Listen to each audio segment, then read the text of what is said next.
대부분의 성공 법칙은 이미 성공한 사람들이 자기 자신에게 들려주기 위한 훈계에 지나지 않습니다.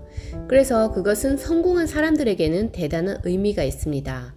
왜냐하면 성공한 사람들이 가장 두려워하는 것은 자신이 오만해지고 우쭐해지는 것이기 때문입니다. 그래서 자기 자신을 다스리기 위해서라도 겸허해져야 한다. 운이 좋았을 뿐이다. 행복은 돈으로 살 수 없다. 이러한 상투적인 말을 되풀이합니다.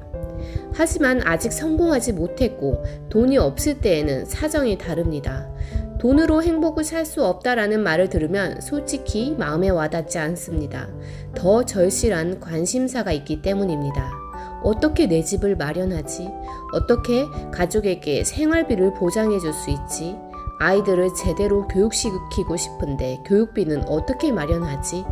이렇게 보통 사람들에게는 이러한 현실적인 문제들이 몇만 배나 더 중요합니다. 그런 상황에서 돈으로 행복을 살 수 없다라는 상식적인 말은 그저 잠깐의 위안일 뿐입니다.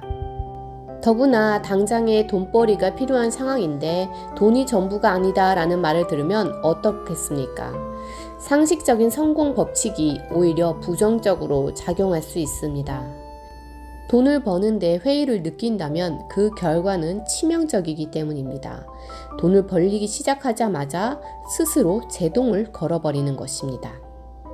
그래서 이 저자는 보통 사람일 때부터 돈을 어느 정도 모을 때까지는 예전의 성공 법칙들을 완전히 무시했습니다.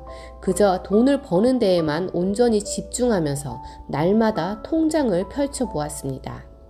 처음에는 겸허를 혐오하고 철저하게 오만해지기로 결정했습니다. 보통 사람들이 성공하기 위해서는 이전의 성공 법칙을 순수하게 따라서는 안 됩니다. 왜냐하면 우선순위가 다르기 때문에 오히려 역효과가 날 뿐입니다. 우선은 자신이 가진 악의 에너지를 활용해 단기간에 금전적으로 안정 궤도에 오릅니다. 그런 후 마음도 풍요로워지도록 필사적으로 노력합니다. 즉, 돈과 마음을 동시에 겨냥하는 것이 아니라 일단 처음에는 돈의 우선순위를 두고 그런 다음 필사적으로 마음을 연마하는 것입니다. 이 두 단계의 실천 방법을 기억하세요. 그렇다면 악의 에너지를 활용한다는 말은 무슨 뜻일까요? 악의 감정은 질투, 적대심, 체면, 허영심과 같은 감정입니다.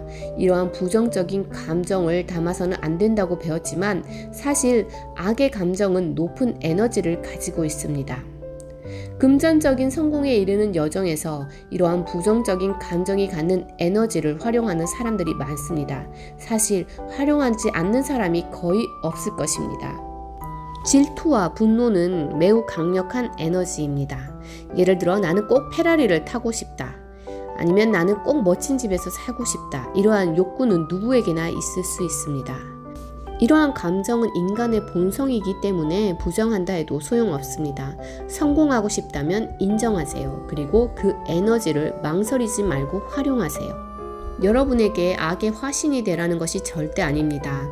당연히 풍요로운 마음을 연마하기 위해 노력해야 합니다. 다만 성공을 향해 이륙할 때까지는 이러한 부정적인 감정을 이용하라는 것입니다. 어디까지나 속전속결로 이루어야 합니다. 그렇게 이륙해서 안정 궤도에 오르면 이번에는 필사적으로 마음을 연마해야 합니다. 온전히 현실 세계에 뿌리를 두고 마음의 풍요로움을 배우는 것입니다. 수입에 걸맞은 사회적인 책임을 느끼고 이러한 균형 감각을 갖는 것은 성공을 이루는 사람에게 꼭 필요한 자질이라고 생각합니다. 성공한 사람이 누구에게도 가르쳐주지 않는 비밀, 그것을 여러분에게만 살짝 알려주겠습니다. 목표를 종이에 적으면 실현됩니다. 다시 한번 말하겠습니다. 종이에 적으면 실현됩니다. 성공한 사람들은 모두 각자의 자리에서 같은 작업을 하고 있었습니다. 성공하느냐 못하느냐는 자신의 꿈이나 소망 목표를 종이에 적느냐 적지 않느냐 단지 그 차이밖에 없습니다. 하지만 대부분은 그런 일은 있을 수 없다고 생각하기 때문에 시도하지 않습니다. 이 말이 거짓이라고 생각된다면 주위 사람들에게 한번 물어보세요. 당신은 목표가 있습니까? 그때 있다고 대답하는 사람이 많을 것입니다. 그러면 다음과 같이 물어보세요. 그럼 그 목표를 종이에 적고 있습니까? 그렇다고 말하는 사람은 아마 20명 중 1명 정도일 것입니다. 그러면 또다시 물어보세요. 종이에 적어 놓은 목표를 아침 저녁으로 읽어보나요? 아마 아무도 없을 것입니다. 이것이 성공하는 사람이 1%에 불과하는 이유입니다. 그러면 다시 종이에 목표를 적는 것으로 돌아와서 그때 목표를 정할 때 올바른 목표를 설정하는 것도 중요합니다. 자신이 정말로 원하는 것인지를 알아야 합니다. 하지만 대부분의 사람들은 자신이 정말 하고 싶은 일을 잘못 알고 있습니다. 하기 싫은데도 하고 싶다고 단단히 믿고 있습니다. 정말 하고 싶은 일을 찾으려면 반드시 다음 과정을 거쳐야 합니다. 간단하지만 매우 강력한 방법입니다. 우선 종이 한 장을 준비해서 하기 싫은 일을 적습니다. 하고 싶은 일을 정확하게 찾아내기 위해서는 먼저 하기 싫은 일부터 명확하게 골라내야 합니다. 이것이 포인트입니다. 예를 들어 이런 것들이 있습니다. 고객이라고 무조건 굽신거리지 않는다. 재고가 쌓이지 않게 한다. 정직원은 채용하지 않는다. 몸을 혹사하는 일은 하지 않는다.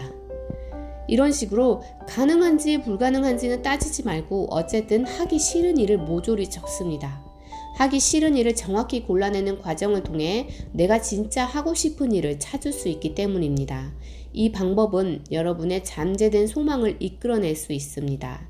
여러분의 마음이 원하는 진짜 하고 싶은 일에 초점을 맞출 수 있습니다.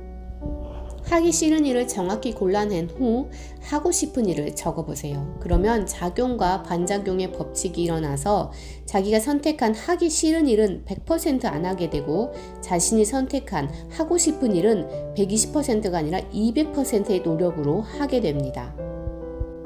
그럼 목표를 종이에 적으면 왜 실현되는 것일까요? 그것은 뇌의 메커니즘이기 때문입니다. 만약 여러분이 어떤 질문을 하면 뇌는 고도로 정밀한 안테나를 세워서 그 질문에 필요한 정보를 수집하기 시작합니다. 과거의 경험과 현재 눈앞에서 펼쳐지는 상황들 속에서 질문에 대한 답을 검색하는 것입니다. 뇌는 질문을 받자마자 마치 표적을 쫓는 유도장치를 장착한 미사일처럼 답을 탐색합니다. 그리고 정보를 처리하는 양도 실로 엄청납니다. 뇌는 매초 1000만 비트가 넘는 정보를 처리한다고 합니다. 이렇게 뇌는 엄청난 정보 처리 능력을 가지고 있습니다. 이러한 엄청난 능력을 우리는 무심코 지나칠 게 아니라 그것을 활용해야 합니다. 하지만 유감스럽게도 목적의식이 없는 질문은 뇌는 그것에 기능하지 않습니다. 눈앞의 정보조차 알아차리지 못합니다. 질문은 목적의식에 의해 만들어집니다. 특히 실현하고 싶은 것을 종이에 적어서 잠재의식의 목표로 입력하면 뇌는 목표 실현에 필요한 정보를 쉬지 않고 계속해서 수집합니다. 그래서 깜빡 잊고 있었는데도 자동으로 목표가 실현되는 경우가 생기는 것입니다. 도저히 믿을 수 없다라고 말하는 이도 있을 수 있습니다. 사실 저 역시 그랬습니다. 하지만 저는 일단 해보았습니다. 그랬더니 나도 모르는 사이에 목표가 실현되어 있었습니다. 목표가 실현되었기 때문에 다시 한번 또 다른 목표를 종이에 적어 보았습니다. 한 번은 실현되었지만 다음에 또 그럴까 하면서 해봤는데 이번에 또 실현되었습니다. 정말 말도 안 된다고 놀라는 사이에 실현할 목표가 하나씩 이루어지고 있습니다. 그러니 이제 믿든 안 믿든 그것은 상관없습니다. 그저 하면 되는 거니까요. 여러분은 최면에 대해 알고 계십니까? 최면을 걸 때 같은 말을 단조롭게 반복해서 하면 가벼운 최면 상태에 빠집니다. 그 결과 반복해서 듣는 말을 그대로 믿고 실행하게 됩니다. 왜 이런 일이 일어나는 걸까요? 그것은 바로 우리 뇌의 신경회로가 반복되면서 자라기 때문입니다.